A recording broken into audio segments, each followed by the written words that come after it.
สบายดีเดี๋ยวนี้ก็12 โมงตอนสวยโอ้นี่ก็สิเป็นเป็นบ้านสวนพวกเขามาจากในเมืองใช้เวลา1 โมงครึ่ง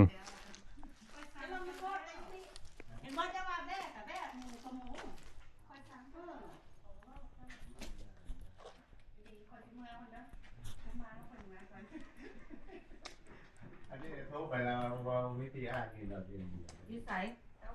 แฟนมานิสัยแฟนได้นิสัย เอาเห็นเลข4แล้วนี่ ฮัลโหลตู้ง่วงมาก จ้านี่4 เดือน สบายดีสบายดี เดี๋ยวไม่ได้งวดหลังเบิ่งไว้บางเดียวมาผู้เดียวเนาะ หน่อยง่วงไปไงวะมีดจะบอ เอา ก นางเต้นมา มีดคือเจียนโหดแค่พ่อย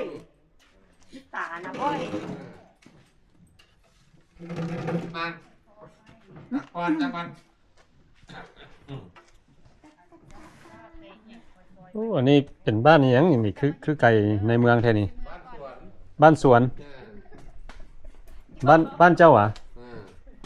โอ้นี่ปลูกยังบ่แล้วเนาะ บ่แล้วบ่แล้วนะ เจ้าอยู่ไสอยู่นี่หวะ อยู่ในบ้านพุ่น โอ้อยู่ในเมืองพุ่นน่ะ บ่อยู่ในบ้านใหญ่นี่ โอ้บ้านใหญ่ เออ อันนี้สวน อันนี้สวนนี่นะ โอ้นี่เป็นสวน เออสวนสวนนี่นะสวนพักผ่อน เรือนพักผ่อนเนาะ อืม โอ้คักเลยเนี่ยนะ เออ เจ้าเป็นคนมาแต่ไสนั่น มาจากแคนาดา แคนาดา เออ โอ้อันเจ้าเป็นเซียวกับไอ้โจ้นี่มา เออ โอ้อืม เอาเป็นหมู่กันว่ามาแต่ไม่กล้าว่าเจ้า มาแต่อเมริกา เออ ใครก็หาก็มาฮู้จักเรานี้ เออมันก็คอยพูดกันไปก็ทีแล้วจะมีย่ำมีกืนกับมันหู้กันไปตัว คนมาแต่นอก อืม แต่มาอยู่ยังเสียละคอยน่ะ เจ้ามาด่วนแล้วป่ะ โว้ยมาได้ด่วนแล้ว แต่ก่อนโควิดพุ่น เจ้ารีไทย เออ รีไทยแล้วมาอยู่ลาวนี่ เออ โอ้ ที่ท่ายแต่ปี2017แล้วก็มาเลย โอ้ ที่ท่ายได้เดือนหนึงก็มาโลดเบื่อทั้งนั้นเด้ เบื่ออหย่างเบื่อ เบื่อการอยู่กันเศร้าแหล้วมันหนาวอยู่พุ่นน่ะ มาอยู่พี่มันละสำบายเด้มันร้อนเนาะ แม่นแม่น นอนครับไปมากอะสำบายมันเสียแล้วอยากไปอยากมามันง่ายอยู่พุ่นลูกออกมามันต้องได้ส่วนสโนก่อนเด้ส่วนทางออกก่อนเด้ค่อยออกได้เด้อยู่แคนาดา เพื่อสิออกได้เนาะ ต้องอุ่นรถ30 นาทีอีกให้มันอุ่นซะก่อนยังค่อยขึ้นไปขี่ได้ คันหนาวแห้งก็รถก็ยังเป็น ไม่ น้ำก้อนติดดินอยู่เนาะ กันหนาวแห้งๆเนี่ยก็เป็นไอ้เป็นหยังไปก็ห้วยติดดินมื่นออกไปน้ำทางกับมื่นนะเท่ามาแล้วย่านไปอย่างนั้นนะมาอยู่พี่มันบ่มีอย่างย่านเลยน่ะ โอ้ สำบาย อันลูกเมียได้สนะ ลูกเมียกันเนี่ยยืนอยู่อันเนี่ย โอ้เมียเป็นคนอยู่ลาวนี่บ่ คนอยู่ลาวเนี่ยน้องเพิ่นนี่พุ่นแม่เฒ่าอยู่พุ่นถูกเพิ่น อืมว้าวแล้วดินเจ้าคือมากว้างแท้ซั่นน่ะ เอาซื้อน้ำเขาเนี่ยน่ะซื้อ3 ไร่ปลายน่ะเบิดเนี่ยน่ะฮอดหลุมฮอดหยังไปพุ่นแหละ 3 ไร่ปลายนี่สิเป็นสวนอยู่นี่ซื่อๆเนาะ เป็นสวนที่นี่พูนสุดเบิ้นพวกข้าวพุ่นแหละปลูกพวกข้าว อืม รอกนั่นแหละ เป็นสวนแล้วว่าสิปลูกต้นไม้ที่ว่ากินได้ กินมากกินอย่างน้ำไปได้ปลูกเครือนึงละเอางัวกินเบิดเริ่มถูกไหม้บัดนี้นะ อืม อ่า ตัวนี้แผนเสียนหยังนี่ตัวนี้นี่เฮ็ดเป็นบ้านบ่ เฮ็ดเป็นเฮือนนี่แหละนี่นะ เป็นเฮือน เฮ็ดเฮือนแบบ2 สั้นนี่นะเสีย2 ห้องนอน2 ห้องนอนทางนี้ทางนั้นเป็นเสียเป็นห้องรับแขกทางตารางนี่สิให้มันแปลนแนวนี้แล้วก็แล้วมีแต่ใส่กะโล อืม แล้วก็ตั้งโต๊ะกินเบียร์กัน มีหมู่มาหาก็กิน แบบอากาศเย็นๆอยู่ทางลุมเสนาคือว่าอยู่ในบ้านคนมีแล้วงานนั่นละงานอันนั้นงานนั่นน่ะของห้องงานเอียงงานบังกะโลน่ะ อยู่ใกล้นี่บ่ ข้ามพงนี่เราขึ้นไปนะบ้านน่ะ โอ้อืม ข ก็บ่ไกลดอกก็มึงสักคันย่างลัดข้ามไปนี่ก็2ลัก อยู่หั่นดินก็กว้างแบบนี้นี่นะ บ่แล้วบ่กว้างอันก็กว้างอยู่แต่ว่าบ่กว้างปานนี้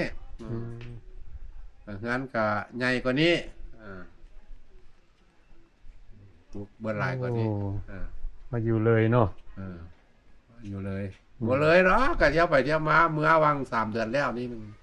เมื่อเดือนหนึงก็กลับมา โอ้เมียกับเมื่อนำบ่ ว่าเมื่อเฝ้าเมื่อบ่ได้เพราะว่าเฝ้างั้นเด้ โอ้เมียนี่เป็นคนลาวคน คนลาวคนนี่น่ะ อืม มาเอาอยู่พี่ละบ่ได้ออกมาแต่คน โอ้อยู่แคนาดาก็ยังมีหยังอยู่อะเจ้ามีทรัพย์สินอีหยังอยู่ บ่มีหยังแล้วมีเงินก็ขายมาเบิดแล้วเด้ ไปหมดละ ใช่ ยังแต่พี่แต่น้องล่ะเนาะ มีแต่ลูกแต่หลานมีแต่และหลานก็11อยู่คนน่ะ โอ้ ลูกกัน5อยู่คนน่ะ อืม ลูกเมียเก่าบ่ลูกเมียนี่ ดนๆก็เมื่อยามเทื่อนึงเนาะ โดนเมื่อเท่านึงเมื่อหาก็มาบาง3 เดือนแล้วนี่นะ โอ้อืม มาซอยสิ้นบางๆแท้เพี้ยนี่ให้ได้นี่ มาใช้ สิพาเพิ่นไปเลาะเบิ่งเนื้อที่เพิ่นอยู่ไปมาเงินจากยางได้เด้ อืม เอามานี่ โอ้หันใจสะดวกเว้ยออกมานี่ พ่อเอ้ยอันผลอันนั้นก็บ่พากันเงียน จังหน่อยให้มัน คักแล้วบ่ นี่เพิ่นไปขายที่ไรอยู่นี่ สิไล ต่อไปนี่ เท่าไหร่ วันนี้ตะกี้เพิ่นเอิ้น95,000วันนี้เพนรุดลงมาแล้วรุดลงมา85,000บัดนี้นะ โอ้ไม่บ่มีคนซื้อเพิ่นแฮงสิลดลงมาอีกแล้วเนาะ ขึ้นมาละ80,000 ถ้าให้เพิ่นลดอีกพุ่นละเนาะบางเทื่อเฮามีเงินอืม งั้นข่อยหาให้เจ้าจับอันนี้ออกไปไกลนี่นะ นะสบายดีเด้อยินดีที่ได้ฮู้จัก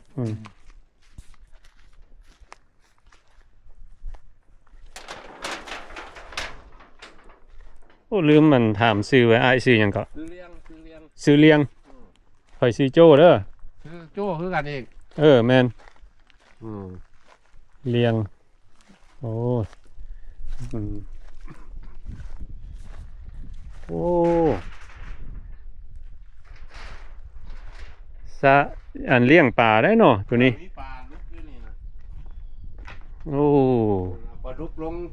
3,000โตอยู่นี่นะเอาขึ้นได้ละ ปลาดุกลง 3,000 ตัวว้าวครับเว้ย มาแล้วเอาเนื้อมา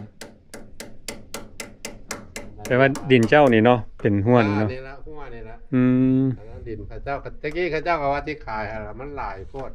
อืม เอาเราบ่มักอยากเฮ็ดนายเฮ็ดให้ เท่าไหร่ก็จะซื้ออัน คือตอนนั้นมันถือตอนนั้นน่ะ จักไรก็จะมา2บ่ 3 ไร่ปลาย 3ไรปลาย ประมาณตอนนั้นก็เงินยังบ่ได้อันน่ะสูงแบบนี้ ตอนนั้นน่ะนี่คืออยู่ ซื้อดนแล้วว่ะ คือด่วนแล้วแต่โควิดแล้ว ตอนโควิด แล้วก็ซื้อ โอ้แล้วโควิดแล้วก็ซื้อ ก็3 ปีแล้วเด้ อันเท่าไหร่ตอนนั้นจะซื้อนะ ตอนนั้นซื้อ50,000ปลายเงินบาทไร่หนึงอะนะ 50,000ปลายบาท ไร่เงินกีบเขาก็20ล้าน20ไปล้าน30ล้านเงินเมกาก็มีแต่1,500 2,000เท่านั้นแหละ1,500เท่านั้นแหละไร่ โอ้แม่น สมัยนั้นน่ะ โอ้พันปลาย 2,000เนาะ ไร่หนึงน่ะ อืม มันก็ถืออยู่ขั้นตอนเดี๋ยวนี้มันก็อยากแพงขึ้นมาแล้วบอกกัน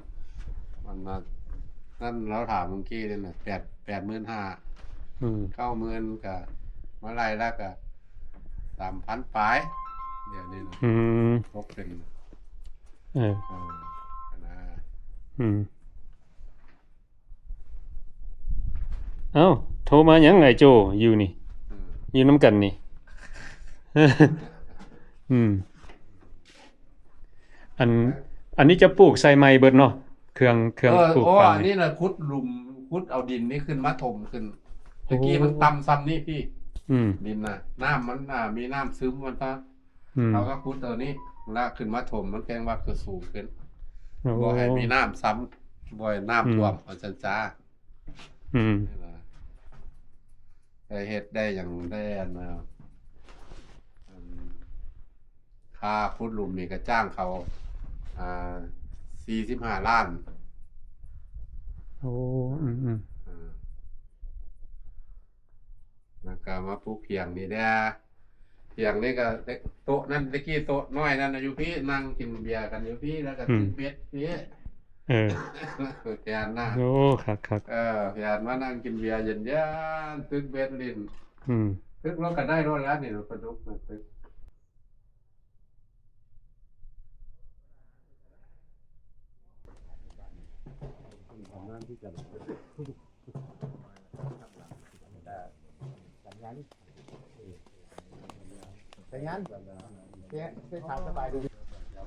สบายดี พอเที่ยวไปเที่ยวมานี่มันบ้านเจ้าของนี่ โอ้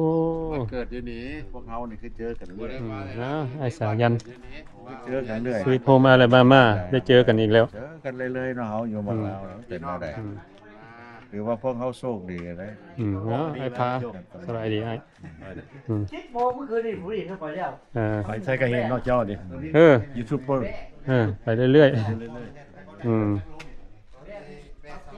อากาศดี ไอ้พานี่มาจากโอไฮโอเนาะ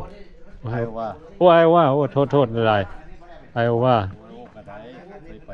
เคยไปเนาะ เออ ยังอยู่ โตโลนโต้ นะเป็นยังไงไอ้มาลาวนี่ได้ไปเล่นไปเที่ยวสักแน่นี่ วินิเป๊กไปนะวินิเป๊กเที่ยวหลายเดี๋ยวนี้นี่ก็ค่าเวียกหน่อยหนึงค่าพาหมูมาทั่ว อืม หมูมาไทยว่ามาทั่ว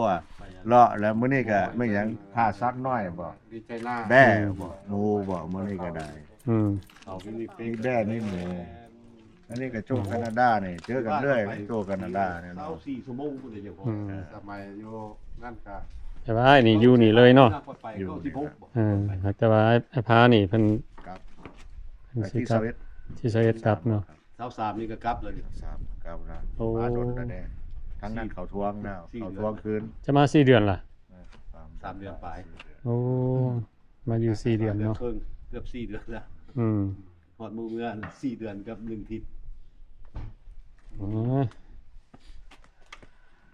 ครับ ไปเที่ยวมานะ เที่ยวมาเล่นเนาะ มาเล่นเพื่อยังเมายังมาดูไปดูบ่ได้อยู่ได้เช้าทั้งคนลูกหลานเขาห้องหากับไปเมื่อเห็นเขาแล้วก็มานั่นแหละไปเที่ยวมาคันว่าละปี ได้รับ เชื่อ มาอยู่ว่า จังหน่อยเพิ่นมา แน่นอน อืมวันนี้ก็สิมีอันน่ะเพิ่นสิเว้าเลย จับตากันแล้วเนี่ยก็อันหัวหน้าบ้านหนูก็ลืมนั่นแม่วะ มื้อนี้ก็สิมีหมู่ครูออกมาหลายเนาะพร้อมด้วยอันอารัดใจดี แล้วก็บางเทื่อไอ้ตุ้ยก็สิมาว่าซั่นถ้าเบิ่งเนาะว่าสิมีผู้ใดมาแหน่อีกจังน้อยมื้อนี้เฮาก็ได้มาเห็นบ้านสวนของเพิ่นก็โอ้รู้สึกว่าคักหลายงามหลายธรรมชาติเนาะอยู่นอกนี่ห้องน้ำของเพิ่นต่อมานี่เพิ่นก็สิมีต้มกำลังต้มสิเป็นแบบเครื่องในอย่างพุ่นล่ะเนาะต้มเครื่องใน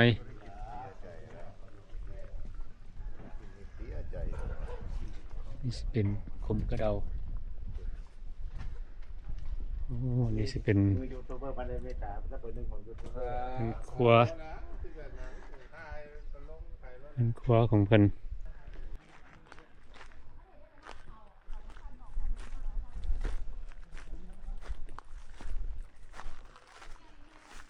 ทางที่ก็สิเป็น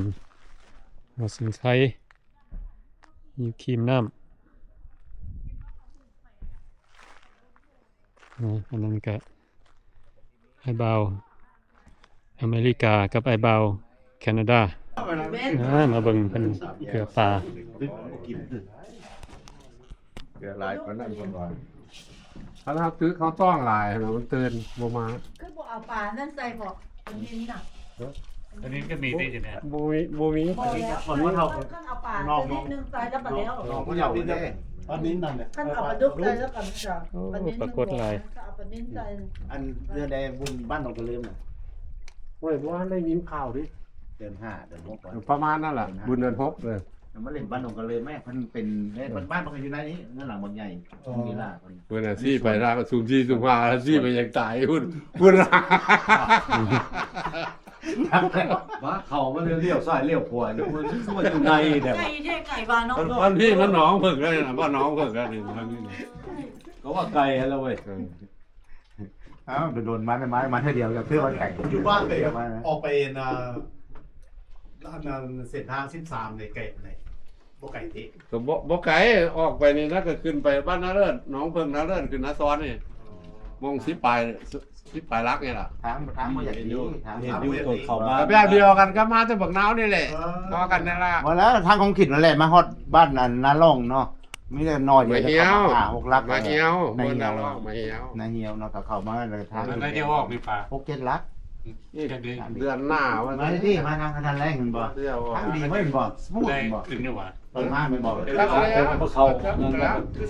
ไม่ได้ ทันทีมันลาดเลยนี่ได้เห็นบ่ พวกเขาออกมานี่ก็ใช้เวลาชั่วโมงครึ่งเนาะ ได้ปุ๋ยอันนี้เนี่ย3แดง อันนี้บ้านหยังซั่นบ้านนี่ บ้านนี้ มา3ตัวโลนี่ ลงกระลืม บ้านดงกระลืม แม่ โอ้ เคยมีชื่อเสียงในตำนานเนาะ เป็นเขาปิ้งขายเนี่ย ลงกระลืม เขายากเว้ยบ้านดงกระลืม กายคนกายอย่างไปแล้วนะ อีกจังหน่อยค่อยก็ลืมเลยนี่ บ้านดงกระลืมเนี่ยนะ ชื่อ ลืมได้ อืมแกมันกินมองป้นมองอย่างไป มีว่าสาวบ้านดงกระลืมนี่ นี่ มีว่า เด็กสาวลงกระลืม2คนนั้นสิบ้าอยู่จะหน่อย บ่ บ้าอีก3 เอาไก่มาขีดที่บ้านหนองกระลืม โอ้ใกล้บ้านมักนาว ดงบางนาว โหแต่มันเป็นสีนี้นะ เนี่ย ใบแห้งใบยังเข้านั่นของใบคือกันนะ บักนาว บ้านมักนาวนี่เคยได้ยินอยู่ น้ำเขาเลยน่ะแล่น้ำ เขาจะแต่งเพลงออกมาตัวสาวบ้านมักนาว สาวบ้านบักนาว โอ้เป็นตัวนี้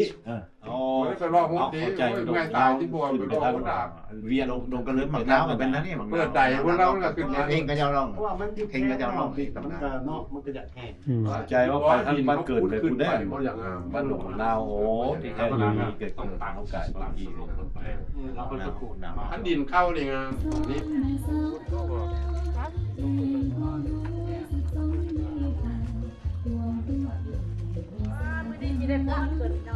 เป็นเที่ยงคืออย่างคืออย่าง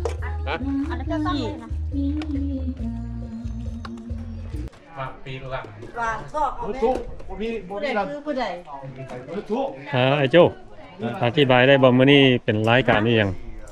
วันนี้ก็งานกับงานสร้างสรรค์กันเนาะระหว่างลาวแคนาดากับลาวอเมริกาเนาะมาหักหัวแพงกันเนาะเจ้าภาพเพิ่นก็เป็นคนมาในแคนาดาเพิ่นก็คนพื้นฐานอยู่บ้านหลวงกระลืมนี้มาสร้างครอบครัวอยู่นี้เนาะแต่ว่ามื้อนี้ก็เพิ่นก็ว่ามามันดิ่นแม่วะอยากกินหยังเนาะเนี่ยอยากกินแบ่กินหมูปอบหมูป้าไปขนาดเพิ่นก็จัดให้เนาะก็อำนวยสถานที่ให้เนาะก็ขอบใจทางเจ้าภาพหลายๆนะอันนี้ก็เมียเจ้าภาพน่ะก็ถ่ายเอาเพิ่นแดออก YouTube เด้อนี่เด้อส่งไปทั่วโลกเด้อนะอย่าขอสัมภาษณ์จักหน่อยเดี๋ยวนะเจ้ามาอันมื้อนี้จังไดมื้อนี้ก็ว่ารู้สึกจังไดก็ว่า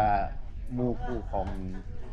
อันทานเลี้ยงสีมาหยอกมายามก็เอาหมูมาแดงมาของอเมริกานี่ล้วนในคนอเมริกามันคนลาวมาอยู่ใส่มันกระจายพวงเนาะแข่งสามัคคีกันบ่แรงน้ำใจเนาะก็เลยก็ฮักแข่งกันสัมภาษณ์เพิ่นเลยไหม ฮะอันเฮาสิถามหยังถามจังได๋ ถามได้ก็ถามมาแล้ว โอ้อันเจ้าเป็นคนอยู่บ้านดงกระลืมนี่บ่ แม่นแล้ว โอ้ครับผัวมาจากแคนาดาเนาะอืมอันบ้านนี่อยู่นี่บ่อยู่ใกล้ๆนี่บ่ นี่เข้าไปซื้อนี่เอาประมาณ3 ลัก โอ้ประมาณ3ลักจากนี้เนาะ แล้วอันนี่สิเป็นบ้านสวนซื่อๆเนาะมันมาปุ๊กนี่กะว่าอีกโดนปานใดสิแล้วนี่บ้านหลังนี้นี่ ก็ประมาณอีก2 เดือนคือว่าให้ ประมาณ2 เดือนเนาะอันนี้ก็สิเป็นบ้าน2ชั้นเนาะสิมีจักห้องน้ำห้องนอนนี่นะ 2 ห้องนอน 2 ห้องนอนห้องน้ำนี่ ห้องน้ำติดเลย ติดเลยเนาะก็บ่มีหยังหลายเนาะก็เป็นจังไดก็ขอบใจที่ได้เชิญพวกเขาออกมากินข้าวกินน้ำร่วมกันเนาะ บ่เป็นหยังยินดีต้อนรับ โอเคขอบใจ ดีหลาย ขอบใจ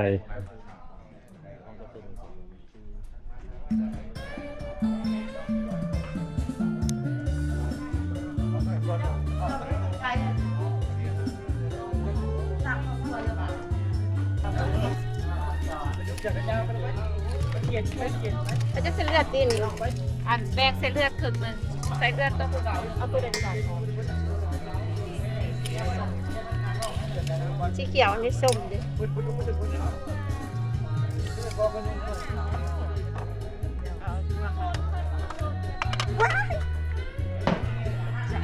ว่าเป็นหยังเป็นตัวหยัง ยัง เอา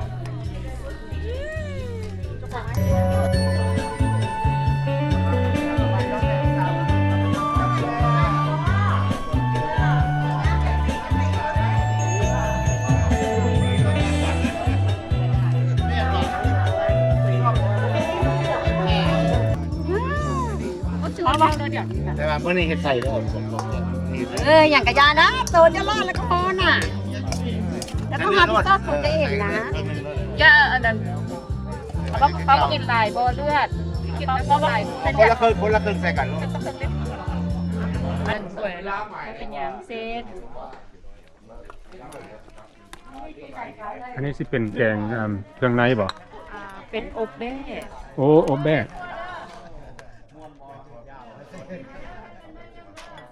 ว้าวอบแบก อบเบ้บ้าน อันนี้ก็มี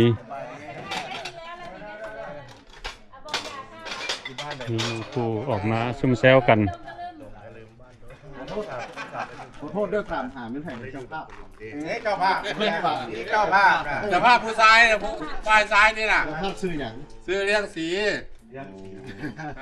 บิ๊กมันเสียสีเหลือง ฝ่ายยังอยู่หุ่น นิสัยผ่าน อันนี้เนี่ยเคล็ดกินอยู่เนี่ยคนหวานอยู่เนี่ย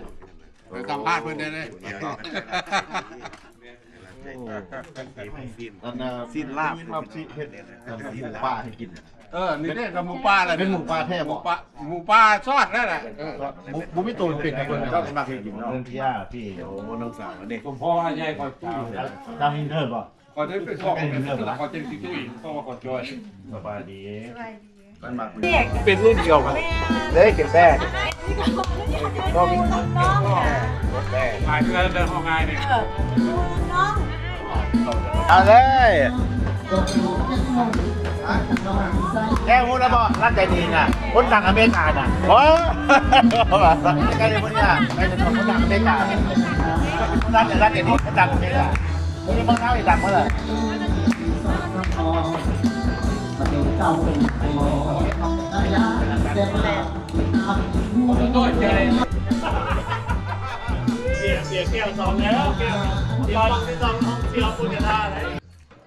เป็นไงกันครับแฟนกันเนาะแฟน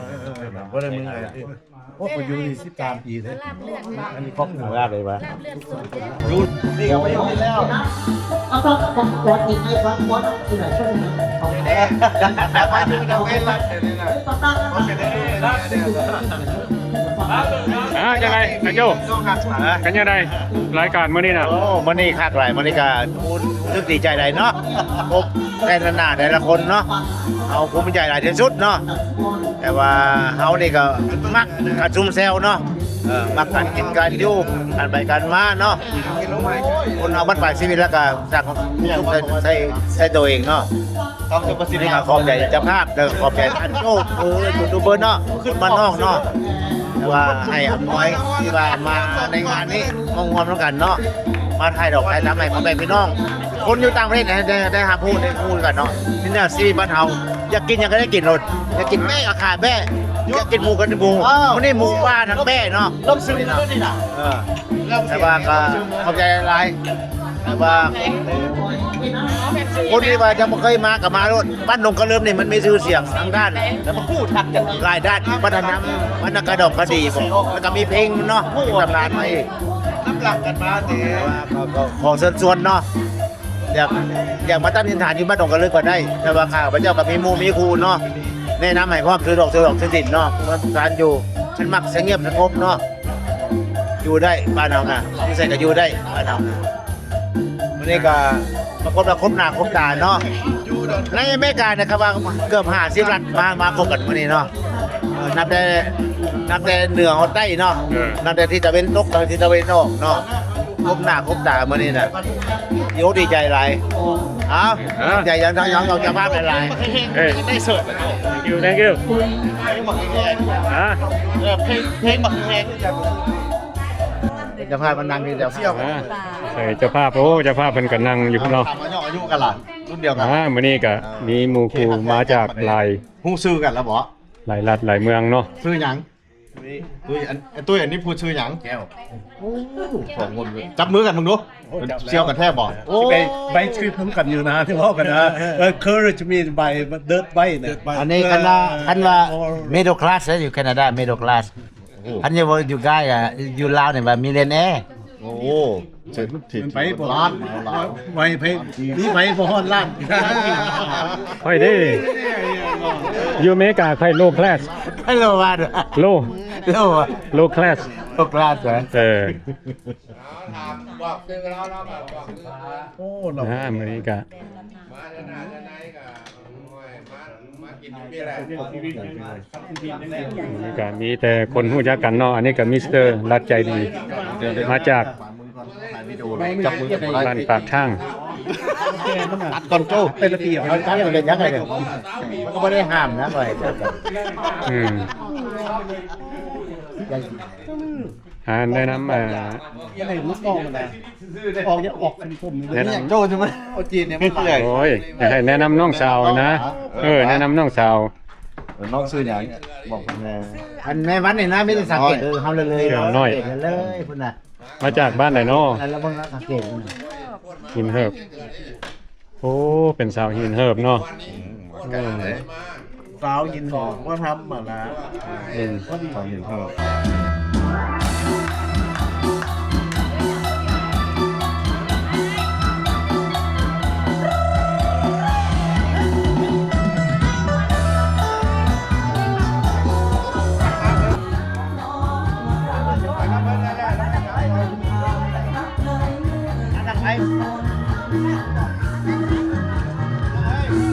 มื้อนี้พวกเขาก็ได้พากันออกมาบ้านสวนอยู่บ้านดงกระลืมมื้อนี้เพิ่นก็มี